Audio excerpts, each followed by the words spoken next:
বেশিরভাগ ব্যাটারের ব্যর্থতার ভিড়ে ৩৬০ ডিগ্রি স্টাইলে শামীম পাটোয়ারির ফিনিশিং, কখনো মাসল পাওয়ার, কখনো আবার বুদ্ধিদীপ্ত টেকনিকে হাঁকালেন ছক্কা চার।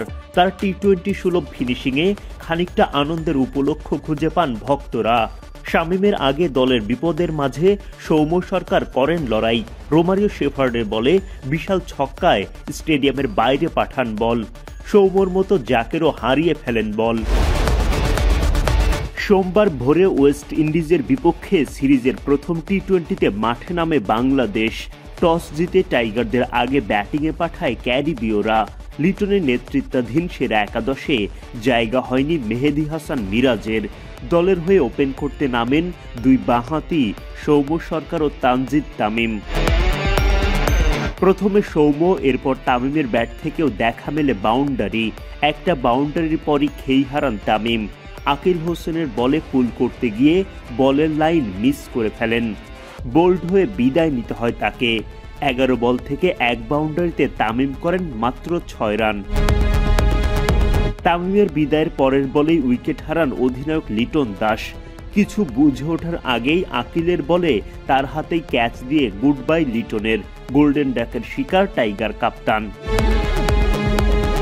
উইকেটে এসে আফিফ হোসেন ধ্রুবও বেশিক্ষণ টিকতে পারেননি। রস্টন চেইসের বলে আকিলের হাতে ক্যাচ দিয়ে বিদায় নেন তিনি। আফিফ করেন 11 বল থেকে মাত্র 8 রান।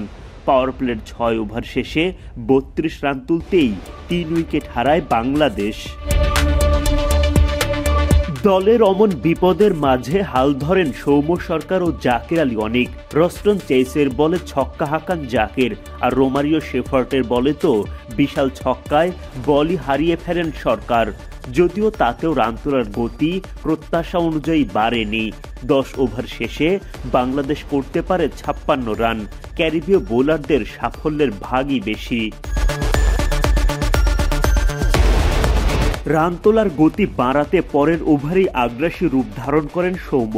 মতির বলে প্রথমে মিড উইকেট ক্লিয়ার করে ছক্কা, পরের বলেই লং অন পার করে ছক্কা আসে সরকারের ব্যাট থেকে। এদিকে আলজারি জোসেফের বলে হেলমেটে আঘাত পান জাকের, তবুও চলতে থাকে তার লড়াই। সৌম্যর মতো শেফার্ডের বলে ছক্কা হাঁকিয়ে তিনিও মাঠের বাইরে বল পাঠান। তবে কপাল মন্দ, ফের ছক্কা হাঁকাতে গিয়ে রবম্যান পাওয়েলের দুর্দান্ত একটা ক্যাচে বিদায় নিতে হয় অনিককে। ফেরার আগে 27 বল থেকে 27 রান করেন তিনি।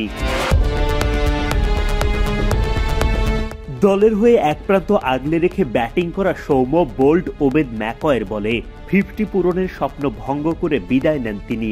32 বল থেকে 2, 4 ও 3 ছক্কায় সরকার করেন 43 রান। তার বিদায়ের পর দল আরো বড় চাপে পড়ে যায়। শেষ দিকে শামীম পাটোয়ারির ব্যাটে দেখা মেলে একাধিক ছক্কা। তাকে সঙ্গ দেন শেখ মেহেদী। তাদের পার্টনারশিপে পুঁজি খানিকটা বড় করে টাইগাররা। তবে ওপরের সারির ব্যাটারদের ব্যর্থতায় 20 ওভার শেষে সাদামাটা লক্ষ্যই দিতে পারে বাংলাদেশ।